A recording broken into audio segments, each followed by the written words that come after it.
Well, hello and welcome to the Super Connector Show, where I'm delighted to be joined by Sophie Tunnah, who is the founder of Literally Marketing.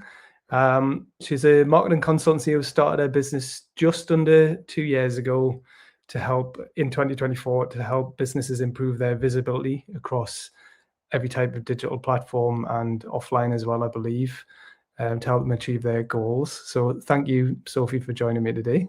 How are you doing? Thanks. Yeah, I'm good. Thanks for having me. It's good. It's nice to do it. Yeah. Nice thing to do on a Monday morning for sure. Yeah, no, it's good. Well, I think, I like to structure my weeks, different themes, different days. And for me, Monday is like inspiration day. So I like to do things that inspire me, and talking to people like you inspire me and motivate me. So this is a Good. good way. Glad to hear. Hopefully it'll inspire and motivate other people as well. Hopefully.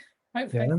So before you start your own business, you spent almost 20 years as well working in pretty much every type of marketing role for tech businesses like e-commerce platforms, travel companies, and you worked for agencies as well.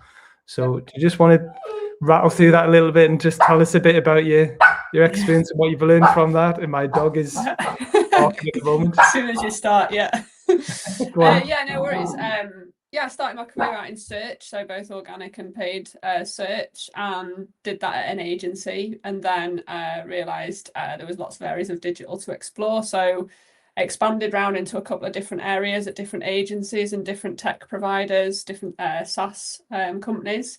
And then in 2012 went in-house, switched to the dark side, some would say, went in-house to a client, to DFDS. Spent almost 10 years at DFDS doing various different things, but growing into essentially what most would describe as either head of acquisition or head of digital there. And then moved during COVID, moved to Hayes Travel in 2021. Good old challenge. I do like challenge, so that was a good challenge to come.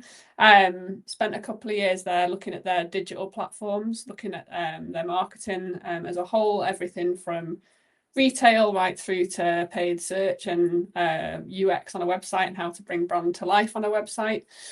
And then switched back into agency life at Silverbean. I worked there for approximately a year, just over a year, before setting up on my own in 2024, as you say. So now working with lots of different types of businesses, both B2B, B2C, loads of different industries, loads of different briefs, which is good. And I do also work with agencies as well. So looking at their own lead gen strategies or what their branding needs to be around certain propositions, as well as sometimes stepping in to support their strategy for their clients as well. Yeah, awesome. Quite varied. You have had an impressive career. So, and I know you like working at a senior level, don't you? You like working quite closely to the owner or the founder of the business, that senior strategic marketing advice, as well as being quite hands-on with your marketing. Yeah, I'm a problem solver by nature. So I love puzzles. I love understanding what the end objective is. Love kind of knowing what challenges are facing either a business or a group of stakeholders in an organization or in a market. And then looking at actually what does that mean that we need to do from a marketing point of view to create success and to create growth, whether it's through the way that we activate, whether it's through like team resourcing, skill sets, etc., whether it's MarTech stacks like marketing technology and the platforms behind what you're doing. Quite a lot of businesses ask around forecasting and budgeting, so like planning around those pieces as well.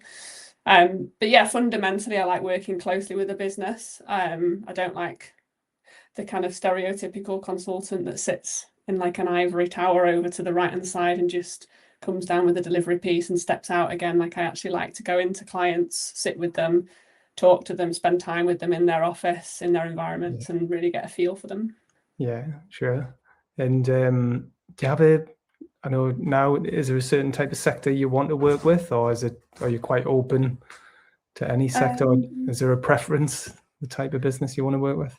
No, I mean, I love travel. Travel's a great industry to work in, but I haven't actually worked in travel since starting my business. And actually, I'd really enjoy the variety because it's about understanding what to do in marketing and how to apply those principles to different objectives and different scenarios in lots of different sectors. Like if I look back over the last 18 months, like I've worked with everything from tech and SaaS companies through to I've done a wine auction business. I've done e-com and retail, like your typical retailer, through e-com, like, kind of online. I've done service-based business, coaching companies, like lots of different clients, and all of which kind of they come with a different challenge and a different question. But B, they all kind of come looking for like how to get more out of what they're doing. So who their audiences are, what they need to do, how that looks, what they need to activate in, etc. So I've not yet run into a challenge or a client that I haven't really enjoyed working on and getting under the skin of what that challenge is. Yeah, very good, very good. I mean, I often say to people as well, like basically every business that I come across has similar challenges. They all want to raise their profile and want more people to know about them.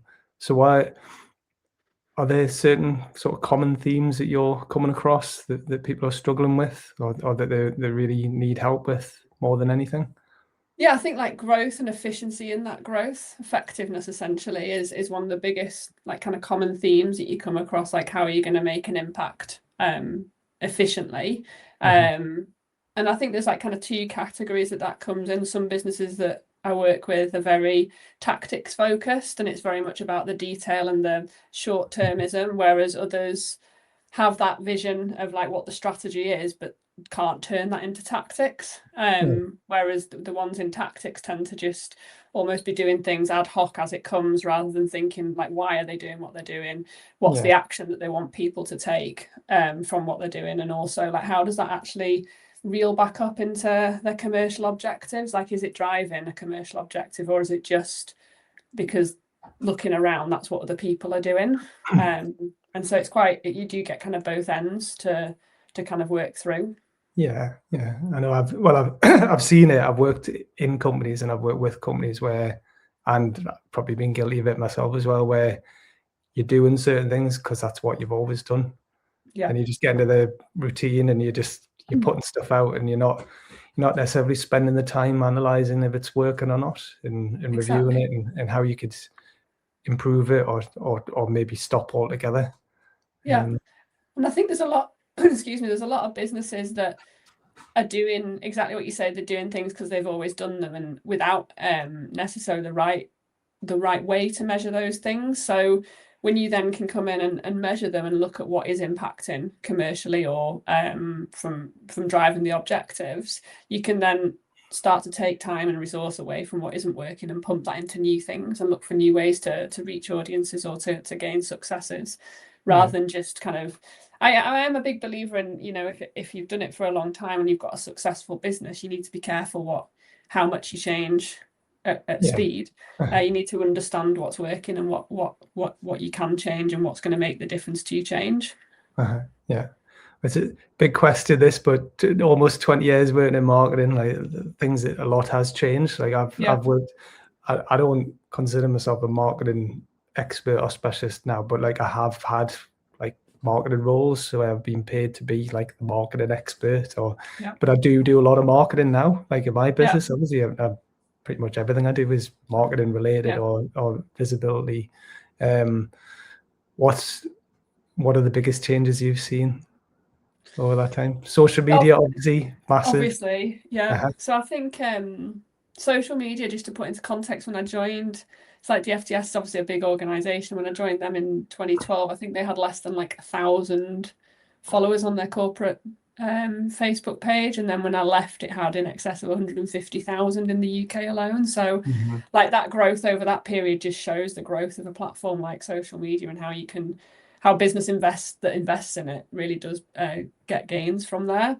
I think a lot shifted in terms of I try and avoid this phrase of saying like I'm a digital marketer, because I think so much of traditional channels now are digital orientated, that actually our digital touch points are the things that's changed, and consumer expectation is what's changed. So around things like privacy, around understanding of technology behind data, around how brands or companies are using data and how they collect data, that's a huge change in the last sort of 5 to 10 years.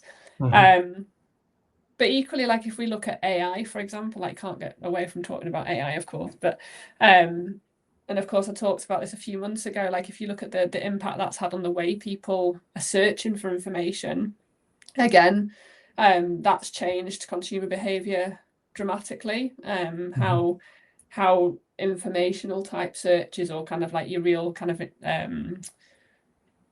like they're not high intent retail kind of searches, how that's changed the landscape of what platforms you do need to consider. But fundamentally, at the heart of that, what I find really interesting, and a few people I've spoken to about it find it quite eye-opening, is the crux to how you actually optimize for that hasn't changed. And that's something that, yeah, it's different in terms of priorities, but it's the fundamentals are the same, and that's why I believe, like in the marketing principles and the effect of those around audience and propositions and strategy, that when you do lay that down over your objective, that's exactly why it still continues to work, because it's about those principles. It's not about the kind of trends or the tactics that are changing all the time, like, you know, month to month, week to week, day to day in some cases.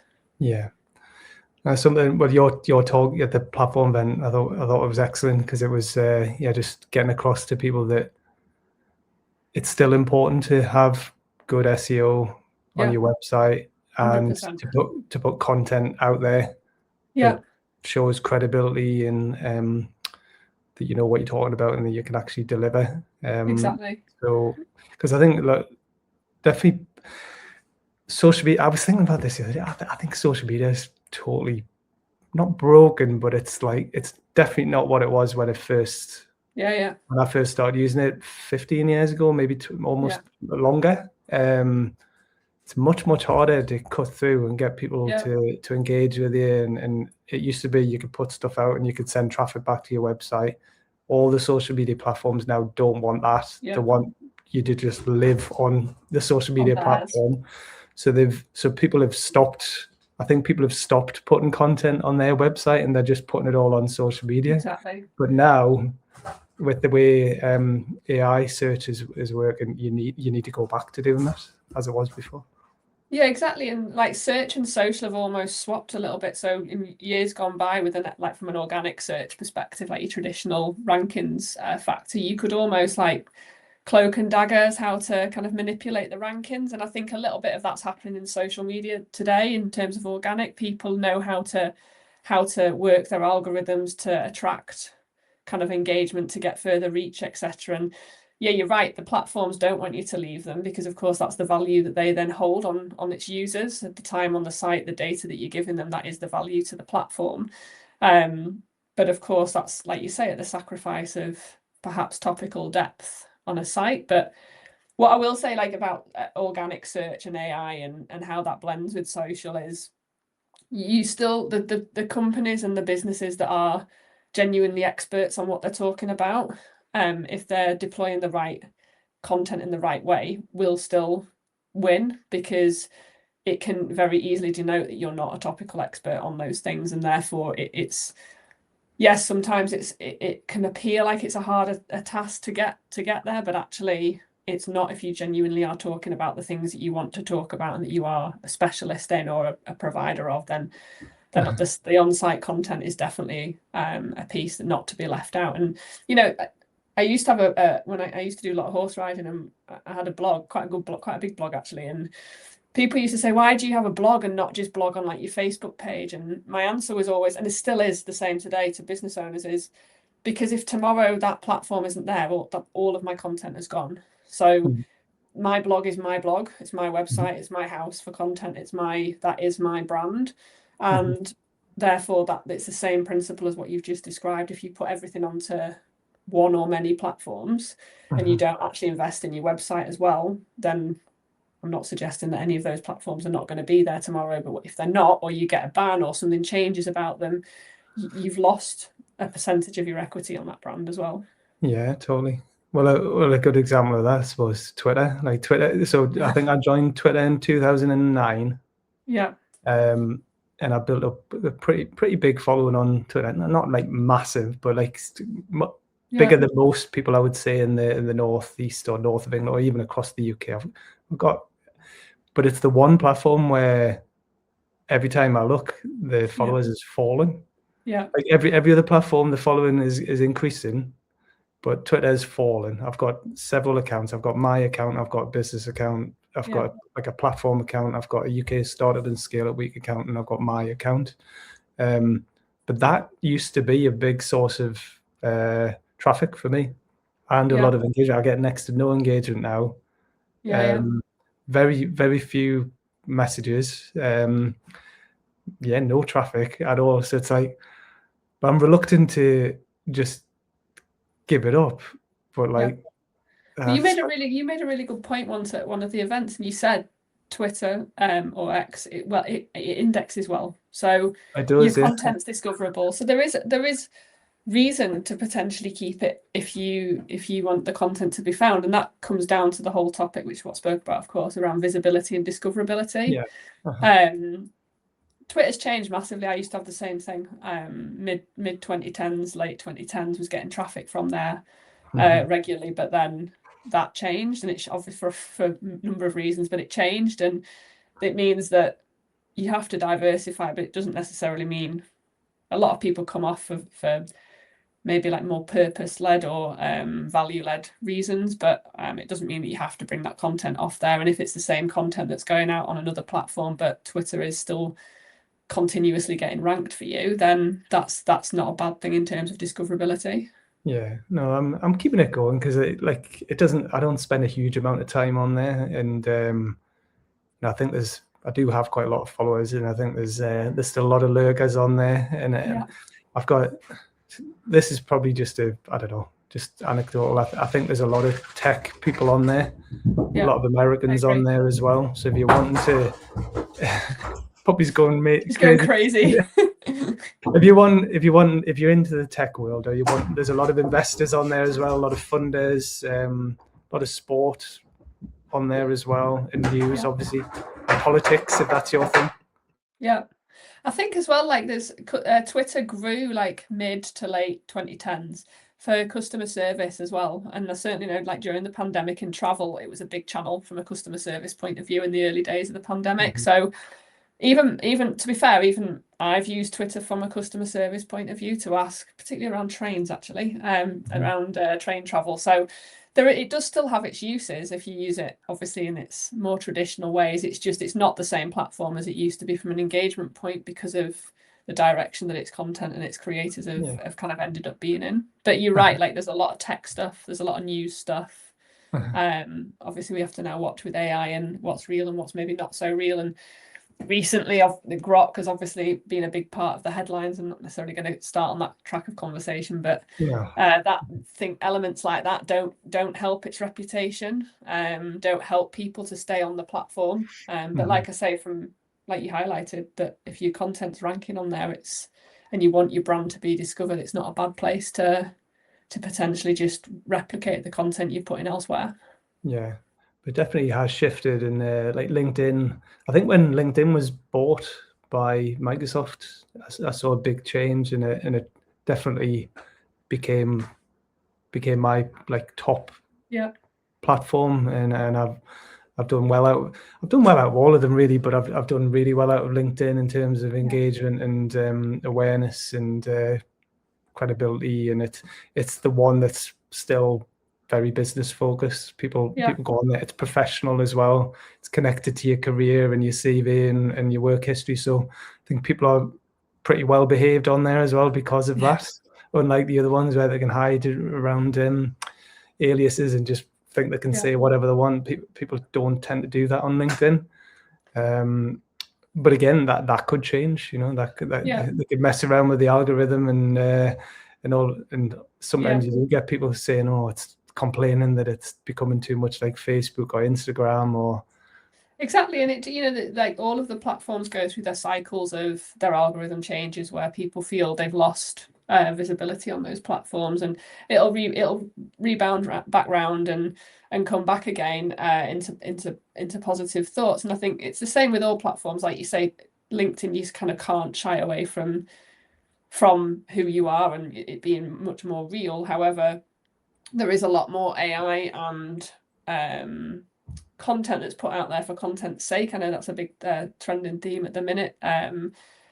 Not in terms of kind of like video or the real pieces that attract the engagement, but a lot of people putting out like AI driven like written posts with like, what's the purpose of the post? Why you like, it's just a question for asking a question's sake.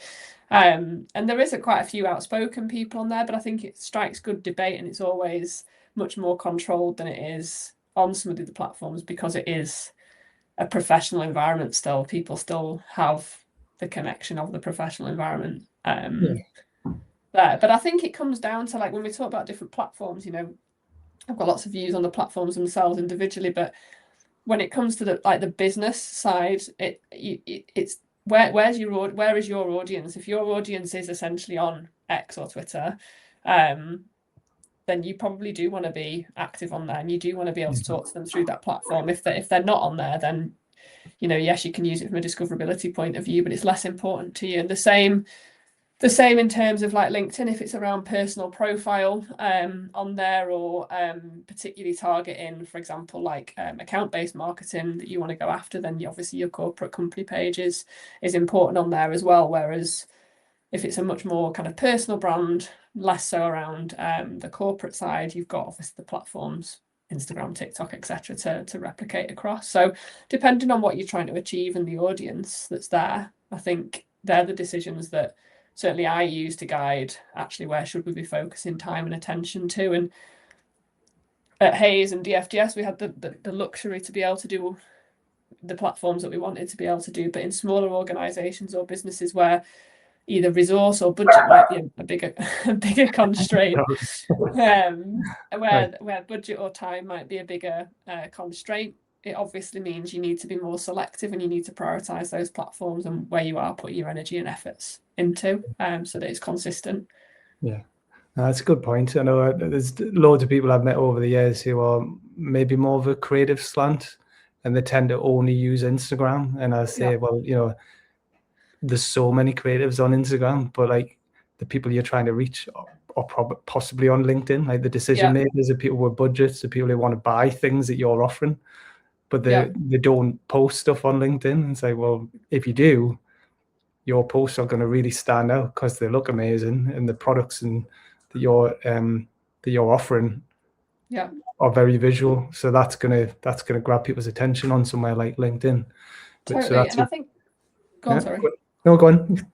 I was going to say, I think that's where, like, mapping out, you know, I do a lot of work around mapping out customers, audiences, journeys, which some people think is just marketing theory, and it's not for that reason. Because if you've got something in that situation you've just described, a content creator on LinkedIn who's building a great audience of the people, their audience on Instagram is going to be your advocates for an internal decision maker, for example, so that it's almost like a show reel, and then your LinkedIn becomes a much more like aimed at the decision makers. And that's where, like I say, mapping your journeys, mapping your decision makers, mapping your audiences within that can have quite a big difference in terms of where you do spend your time. Because like you've just said, you're not targeting your decision makers in your creative space of Instagram, but how you translate that across to be incredible to that decision maker is then the second stage to that. And then of course you've got your website as well, and your actual showcase of a product or show reel. Yeah, that's good. What's your thoughts on TikTok and Instagram? Are you all over that? Yeah, like, I mean, I'm not as me. I don't post a lot. I post on Instagram. I don't really post on TikTok. I don't think I'm a creative content creator anymore, but I do. Yeah, I spend a lot of time on them, and I use them for lots of different purposes, actually. So I do find some good content on TikTok. So there's a lot of good, credible people that talk about AI. So not just a video about AI, but actually people that are dissecting what's going on in the industry. But they're actually on, to be fair, they're on, the same people are on TikTok Reels and YouTube Shorts usually, and it's just a good way to find out what's going on in the industry, like hear people's thoughts on it, etc. I use it for I do a lot of fitness stuff, so I use it for like workouts. I use it for, I guess, a little bit of inspiration to what I'm training for and how that needs to look, different ideas around training sessions. And particularly with swimming, for example, like you can see a lot of like stroke technique, which sounds ridiculous, but there's all that kind of content on Instagram Reels and TikTok particularly. But I am quite good. I try not to get dragged down the whole of the infinite scroll of just video to video to video.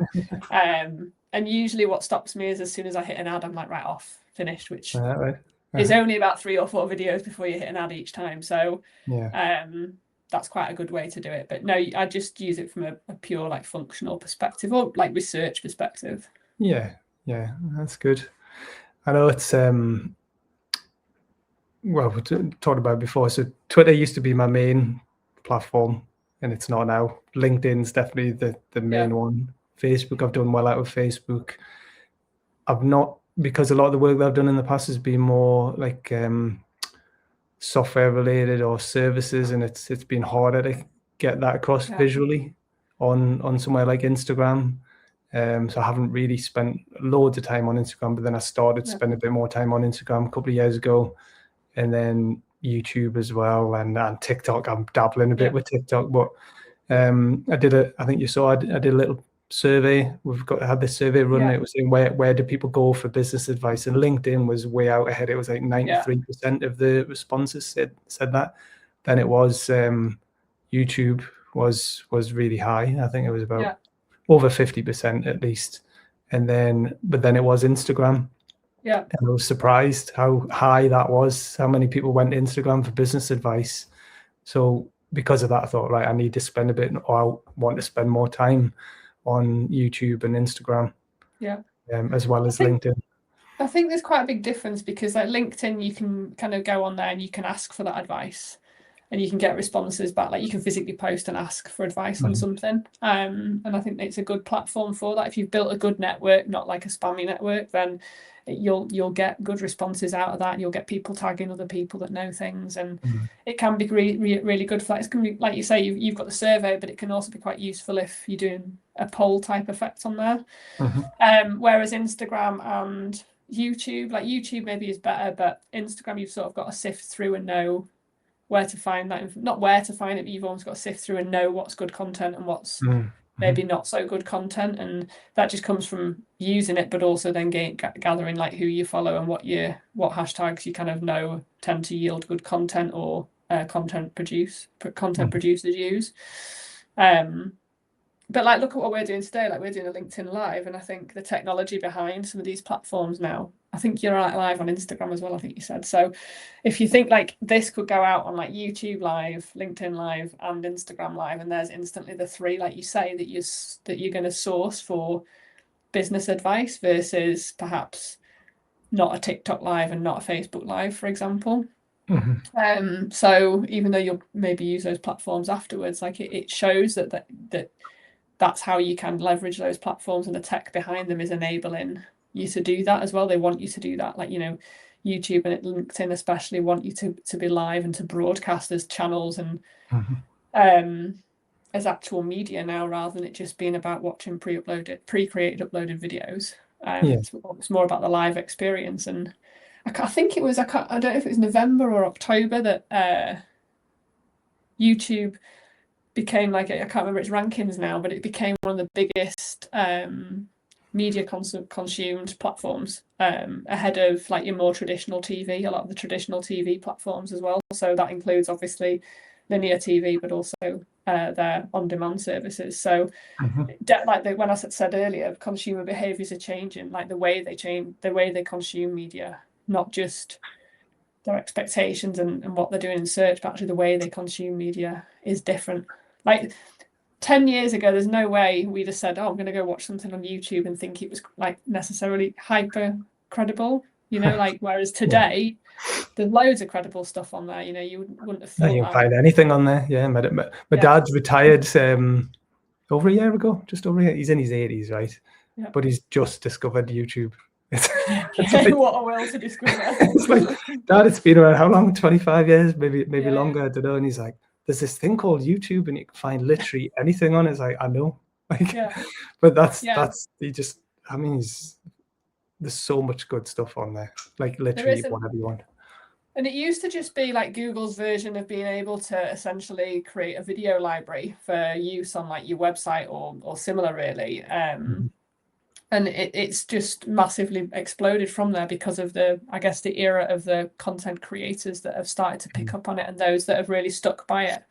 And like I said before, it comes in cycles of where people praise the platform, then people criticize the reach, and through those cycles, if you look, the people that have been on there a long time on YouTube will be the ones that have been like just plugging away, and that's their channel strategy, and they've been keeping their content going. Yeah. You can literally find anything on there, like anything at all. Like I'm amazed, I'm doing renovation work at the minute, and what I can find on YouTube is like anything that you want to find out how to do, you can find out how to do on YouTube. Yeah, no. Some video quality is better than others, I will say. Yeah. With end results. No, definitely. Well, like you say, going back to it's all linked to what we've been saying as well. Like doing this LinkedIn Live, it's still a bit of a USP. I don't think everybody can do it. Like I think, I don't, unless I'm wrong. It didn't used to be that everybody could do it. You had to apply for it, and then not everyone got it. But anyway, I've had it for a few years now. Yeah. So that's definitely a bit of a USP for me and what we do, that we can put it out, we can go live, this will go out. Some people watch it live. I can see some people are commenting already, which is great to see. But most people watch it on replay afterwards. Yeah. And then it does reach a lot of people. Some of them, it's between 500 and 2,000 views that these LinkedIn Lives get. But then this is for the first time I'm doing it live on Instagram as well. It's going out on Facebook also. As soon as it's finished, it used to go live on Twitter, but Twitter's changed, so you can't go live on Twitter unless you pay for a premium account. As soon as it's finished, I'll upload it to YouTube as well. And the audio, it will also be uploaded as an episode of my Super Connector Show podcast, and that's on like every platform. So in one hit, like a 45-minute, 1 hour conversation can just go everywhere. And then we can repurpose that in lots of different ways. I'll put it on a blog. I'll turn the transcript into a blog. We'll chop it up. It's so clever what you can do. Yeah, and I think that's it. Like if you look at like, when you set this LinkedIn Live up, like I've been invited to it, I can accept an invite. It goes out as a notification to people in my network, your network. It has its own. You can share the post, etc. So it's tech, and the way it's asking you to use it is all. It's wanting you to do those things. So I think like those that are set up for it and that focus on it, it's obviously going to be much more beneficial. But I think that's one thing when like some of the smaller businesses I've worked with and they ask around content strategy, there's so much opportunity in what brands and businesses are already doing. So like there you've just described, like you say, 45 minutes, an hour worth of content, and you go into 5 different platforms, 6 different platforms. Then you've got the option to put it onto audio file, like you say, blogs, but you've also got all the shorts that you can create from it, and you can create essentially a 6-month content plan, not exclusively, but if you do one of these every week, you've got 6 months, I'm just making that up, but 6 months worth of content if you theme it right and you plan it out and you think, how else can we chop and change that up? And then you've also got multiple ways to then execute, so you don't just have to post a short of it. You can post like a screen snip of it with a question. You can post like the blog to it. You can post lots of different ways, so you're repurposing that same piece of content again, and it's just creating that big matrix of. So many businesses are doing content so well, but they just take one bite of the cherry on it. They don't actually look at how many different ways you can then extrapolate that into long-term content. Yeah. There's loads of opportunity. Yeah, no, totally. What I like about these as well, I enjoy these conversations. Right? I like talking to you and the other guests I've had as well, and I like having the dog barking in the background as well. One day she's going to be. I'm just going to do an interview with a puppy, and that'll probably be the most popular one that I ever do. But it's a way to demonstrate your credibility and expertise as well.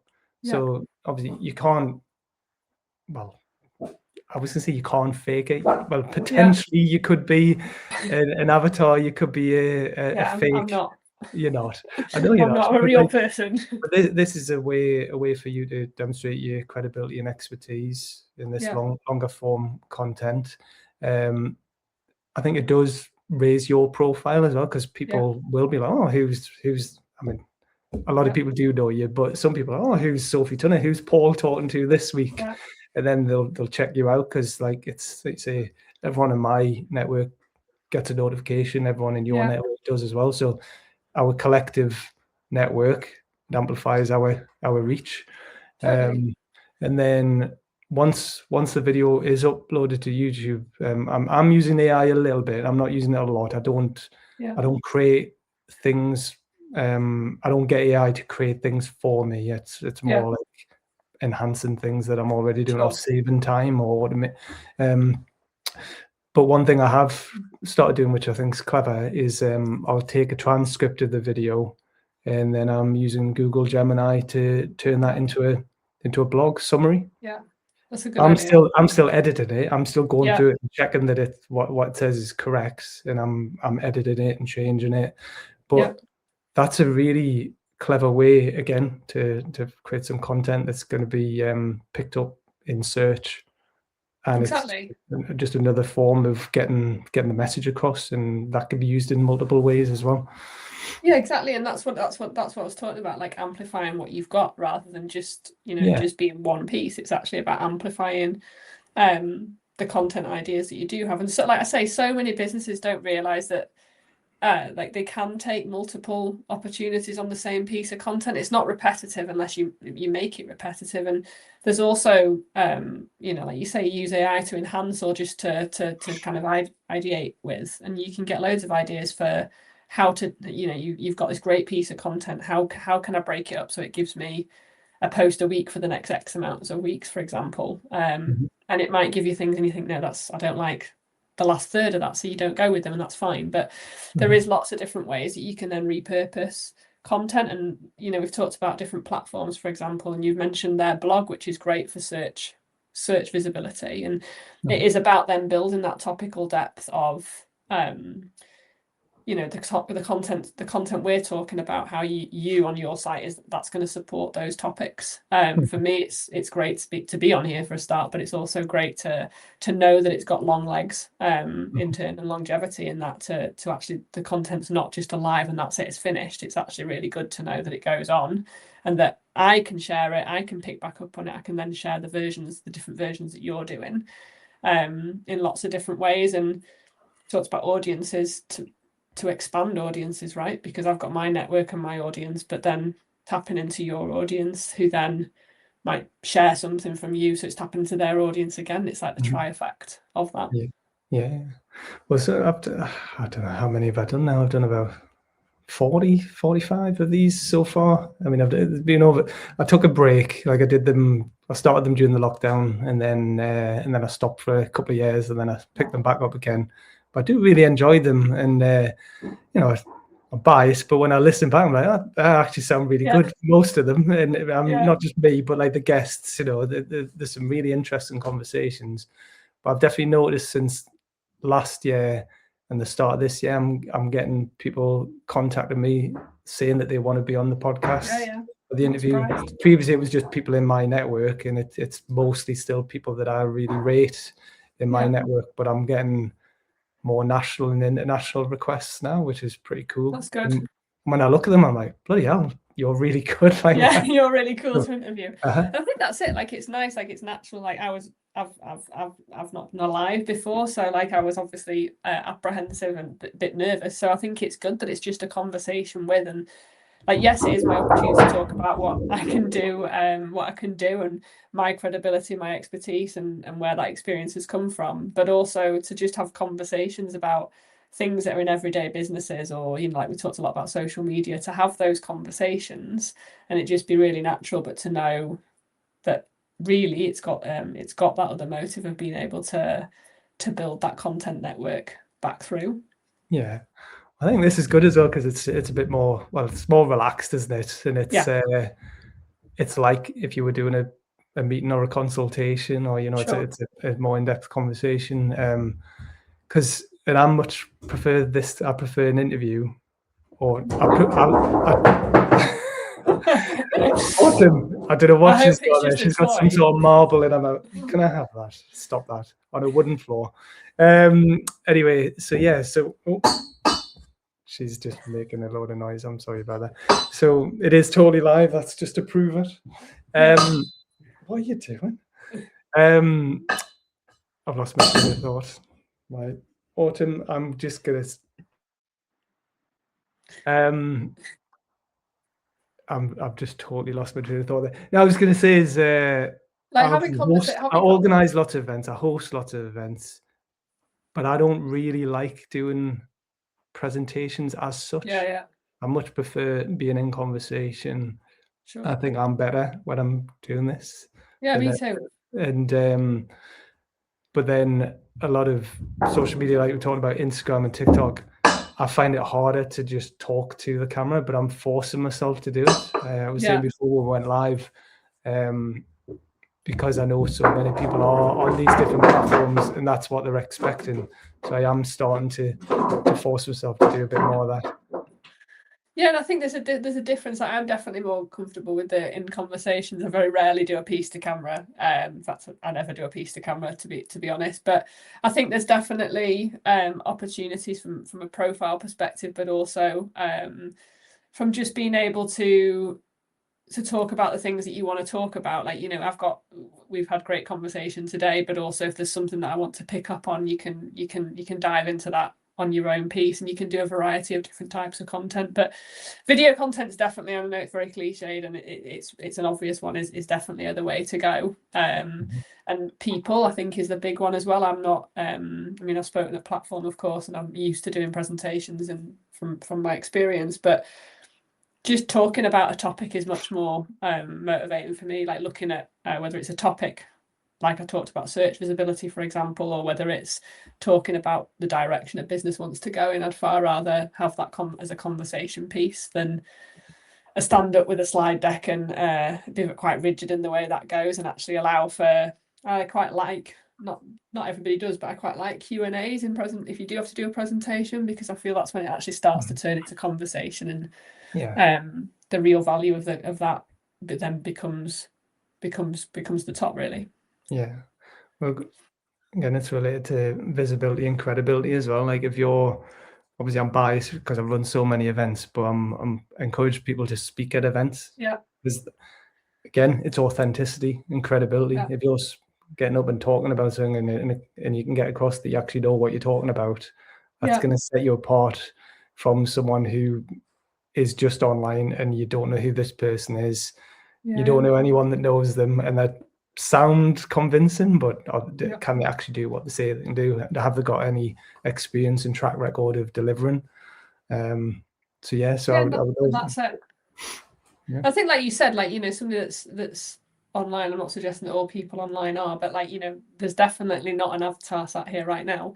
When you stood in front of a room full of people or a group of people and you want to talk about something that you're passionate about and that you know can help other people in terms of their businesses, then it does become a lot more real, and that there isn't anywhere to hide around those pieces. And, you know, quite often the topics, I think, because, you know, you talk about AI and search and pieces like that, when you're in a room of business owners, or you're talking one-to-one to business owners, or, you know, an agency has brought me in for a specific reason, like, you do become the expert of what's being talked about, and they look to you for those answers. And I think that's where you can't, like, if you haven't, there is nobody else to give the answer. Like, you either got the answer or you haven't, and when you've got that answer, you put it into practice and you can demonstrate the results from that shows that, you know, you know what you're talking about, and that credibility piece just kind of rolls on into the next project, and your recommendations, etc., and your referral pieces come from that.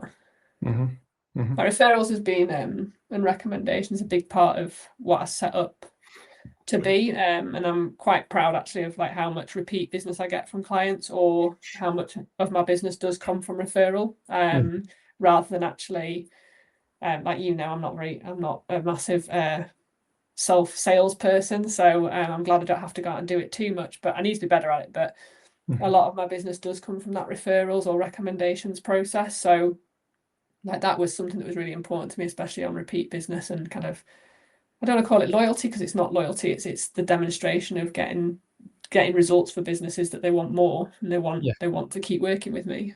Yeah. Well, I was going to say it's a cliche. It's not a cliche, but when people say that people do business with people that they know and It's like true. and trust, that's the thing. It's not just Yeah. do I know them? So awareness. Do I like them? Because Yeah. you want to work with that person, but can I actually trust them that they can do what they say they can do? Yeah. And definitely as we're in more and more AI, that trust is massive. Like I think I'm a big fan of HubSpot, and HubSpot Yeah.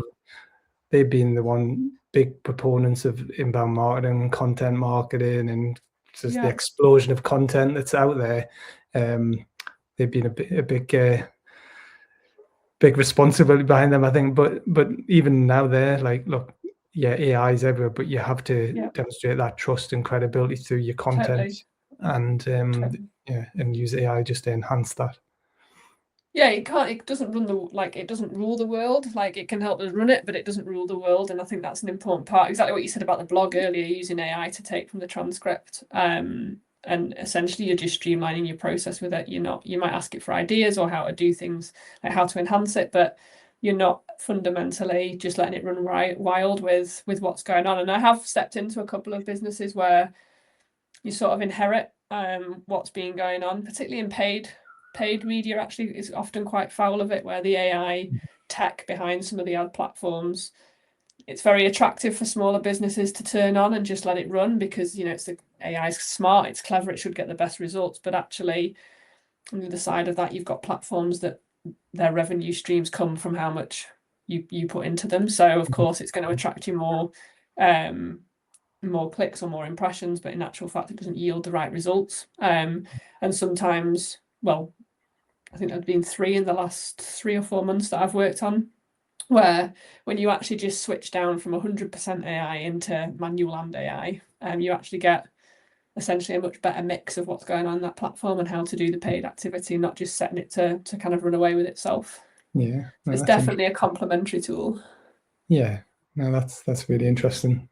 I know, I get it. I can understand why people are tempted to just abdicate. Oh, let's just get the computers to do everything, get AI to do everything. But yeah, I think that's not the right approach to go Yeah, for. no, because it only learns off what it knows, right? And obviously, like, if you take a platform like Google, of course, it's got billions of data points, so it should be able to learn. But essentially, your business is still a specific audience, especially if you're a small business or a local business. Like, it is still specific to who that audience is. And yes, there's billions of data points, but there's not billions of similarities. So you have to sort of understand that it can go on, give you good ideas and get you started, get you some traction perhaps, but then the human element needs to come in and refine that and teach it how to refine, rather than just letting it go kind of incrementally grow and grow. Amazing. So looking at the time, before we run out of time, because it's getting up to an hour, I just want to ask you a bit about the challenges that you do, because you do love being outdoors and you're very active as well. So do you want to say a little bit about the challenges that you've got planned for this year? Yeah, just make me even more accountable for actually doing them. Yeah. When you say you're doing them, it's happening, I know. Once I posted it, I was like, oh God, I've actually got to do them now. So yeah, this year, 2026 is I'll be 40 this year. And I wanted to do something that would mark my 40th, as probably every 40th comes around and people want to do. But I do like the outdoors. I do like being active. I do like a challenge. I'm very goal orientated as an individual, work and personally. And so a couple of years ago, I did a couple of different mountains that I climbed, and I was like, right, okay, what am I going to do this year? So I am doing doing 7, I think I counted it as yesterday. I'm doing London Marathon. I don't like running. I've never run further than the Great North Run, so that's an interesting one. Mentally, I'm not a great runner. So I'm doing London Marathon at the end of April. I'll then take on a challenge of Total Warrior, which is in Leeds, 12 kilometres. It's not too far, but is through mud and over obstacles and everything in between. It's good fun. That's a fun one. If you're an outdoors bit of a tomboy, then that's good. Then in August in Leeds also, I take on a full Ironman, which is a massive feat. I've never done a triathlon. I won't be doing a practice triathlon. I won't be doing a half or anything, just to go and have a go at it I can do it. I know I can do it, but just have a go at it and just get it done. Then Great North Run Time will come in September. Then it's amazing how the Great North Run becomes nothing after you've just said Ironman, but it's a huge thing still. I would like to do a High Rocks in October, and then in October through to November, I'm going to go to the Saharan Desert for a trek. So that's pretty exciting because I've not done anything like that since 2023. And to finish off my year, I'm going to go run half a marathon round the hills at Slaley Hall and through the forest and the roughage, and do things that, again, I don't particularly like doing, but it's a good challenge. And I am doing them for charity too, in particular. The London Marathon and the Saharan Trek are both charity events, although I will be fundraising throughout the whole year because 2026 also marks 30 years since I sadly lost my dad. So I want to try and raise as much as I can for the hospice where he was down in Harrogate, just because, although it's quite a sad thing, obviously, it's somewhere that really kind of supported me at that time in my life. And I think, yes, they do amazing things for patients, but what they do for family support, particularly child support, in those moments is really tender, and it's really close to my heart. So I am raising money for charity as well. So I'll also be doing race nights, charity events, raffles, tombolas, and if anybody wants to donate a prize to any of those things, that'd be fantastic. If they want to cheer me on at a start line, when I'm training, anything just to keep me going, because I'm sure I'll have moments where I realise that it's a bit bonkers, then all of that's welcome. Wow, that's amazing. Well, I said the other day, like any one of those would be a big achievement. So to do 7 of them, I mean, even if I'm sure you will do all 7, but even if you don't do 7, even if you do less than 7, it'll still be an amazing year for you. And I'm sure you'll raise lots of money for Fingers really good crossed. causes. And yeah, I love it. You're an inspiration, even just for saying that you're going to do that. Yeah, so. Thanks. Thank you. Right. No, I am looking forward to it. I'm in training. I've been in training Ironman because I've never done it. I started my training in October. So I am in full training, excuse me, which would be about 14 to 16 hours a week of training. So but I'm enjoying it. Like, I like being active. It's a good space. It's a bit cold for me, so a lot of it's in the gym, but I'm not bothered. It's still just being active and getting out and moving, really. So yeah, it's good. Yeah, amazing. So each challenge will have different ways that people can donate money, or do you have a place now that? Yeah, I've got one central Just Giving page, and I think it's Sophie Tunnah Tunnah 2026 or something as a URL, but it's on my LinkedIn page. If anybody wants to have a read of what I'm doing and why I'm doing it. But yeah, I'm just going to do one throughout the whole year and contribute to it as a total fundraiser rather than as individual pots.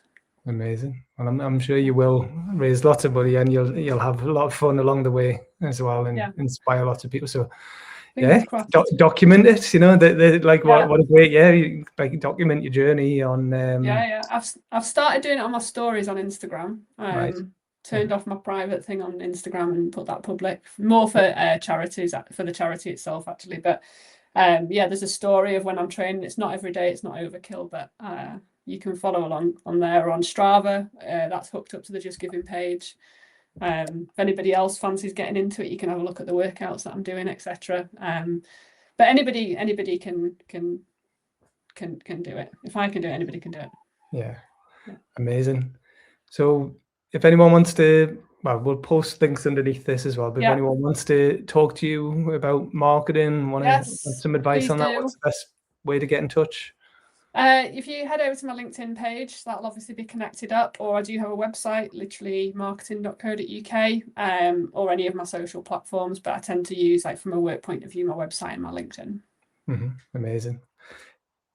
Right. Cool. Thank you, Sophie. Is there anything else you want to say before we finish? Or no, just thanks. I've had a really good time, and I was nervous for going live, so for hitting the actual live button. So thanks for making it easy, and I've enjoyed it a lot. Yeah, no, I think you come across really, really well. Obviously, really know your stuff, and lovely person to talk to as well. So if anyone does need some help with the marketing, I definitely encourage them to speak to you. Thank you. All right. Good. Okay. All right, wicked. Thank you very much. Okay, I'll end it there, and then all right. Thanks, Sophie. Bye-bye. See you.